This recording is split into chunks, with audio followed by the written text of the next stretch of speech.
तुर्तास पुढच्या महत्त्वाच्या बातमीकडे वळतोय। मनसे अध्यक्ष राज ठाकरे यांच्याकडून बाळासाहेब ठाकरे यांना अभिवादन करण्यात आलं, तर राज ठाकरे यांनी एक ट्विट करत आता भारतीय जनता पक्षाला अप्रत्यक्षपणे टोला लगावलाय।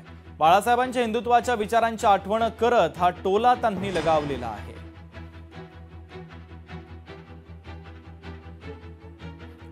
दरम्यान त्यांनी नेमकी पोस्ट काय केलेली आहे आपण पाहूयात।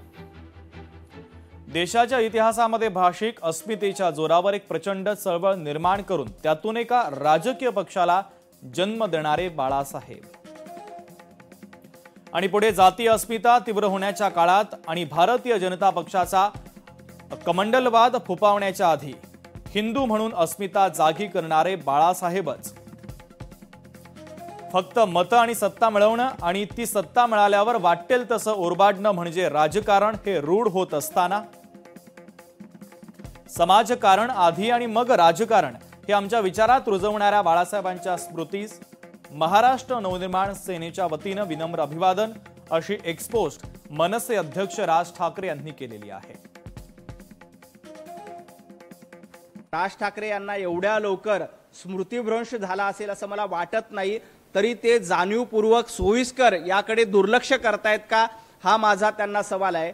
वंदनीय बाळासाहेब ठाकरे यांनी हिंदुत्वासाठी कायम लढा दिला, हिंदुत्वाच्या अस्मितेसाठी कायम आग्रह धरला आणि हिंदुत्वाच्या नावावर मराठी माणसाला पहिल्यांदा या देशामध्ये हिंदू म्हणून मतदान केलं पाहिजे हे जर का कोणी शिकवलं असेल तर वंदनीय बाळासाहेब ठाकरे यांनी शिकवलेलं होतं।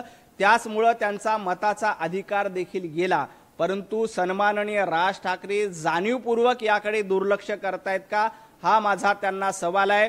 राज ठाकरे यांची मेमरी शार्प असते, ते अशा पद्धतीनं भूमिका विसरत नाहीत, परंतु दुर्दैवाने महाविकास आघाडींच्या सोबत जाऊन दुर्दैवाने उद्धवजी ठाकरे जे औरंगजेब फॅन क्लबचे अध्यक्ष आहेत त्यांच्या सोबत जाऊन राज ठाकरे आपली भूमिका बदलतायत का, राज ठाकरे सोयीस्करपणे बाळासाहेब ठाकरे यांचं हिंदुत्व विसरतात का, हा माझा सवाल आहे। लोकशाही मराठी ऐका, पहा, जागरूक रहा।